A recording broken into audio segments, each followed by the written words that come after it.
नमस्कार। একটি রাজনৈতিক দলে থেকে সেই রাজনৈতিক দলের হয়ে 25 বছর সাংসদ জীবন পার করার পরে সেই রাজনৈতিক দল থেকে বেরিয়ে আসাটা অত্যন্তই কঠিন একটা কাজ। অধীর রঞ্জন চৌধুরী এই মুহূর্তে জাতীয় কংগ্রেস থেকে বেরিয়ে আসবেন কিনা এটা বলা যেমন কঠিন কাজ, একই সাথে অধীর রঞ্জন চৌধুরী এই বয়সে এসে এবং এই সময়ের পরে জাতীয় কংগ্রেস ছেড়ে অন্য কোনো রাজনৈতিক দল করতে পারবেন কিনা এটা হলো সবথেকে বড় প্রশ্ন।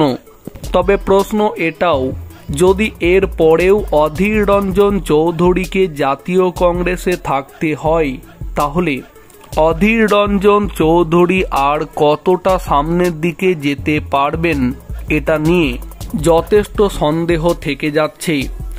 মোটামুটি পশ্চিমবঙ্গের রাজনীতিতে এবং জাতীয় রাজনীতিতে অধীর রঞ্জন চৌধুরীর বিদায় আসন্ন হয়ে গেল।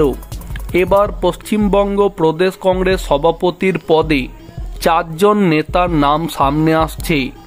সূত্র অনুযায়ী যেমনটা জানা যাচ্ছে, এবার প্রদেশ কংগ্রেস সভাপতি করা হতে পারে পুরুলিয়া জেলার অন্যতম জনপ্রিয় কংগ্রেস নেতা নেপাল মাহাতোকে, কিংবা প্রদেশ কংগ্রেস সভাপতি করা হতে পারে উত্তরবঙ্গের আর এক জনপ্রিয় কংগ্রেস নেতা শঙ্কর মালাকারকে, কিংবা 3 নম্বরে যে নেতার নাম সামনে আসছে তিনি হলেন এআইসিসির প্রাক্তন সম্পাদক শুভঙ্কর সরকারের, এবং 4 নম্বরে যে নেতার নাম সামনে আসছে তিনি হলেন আব্দুল সাত্তার।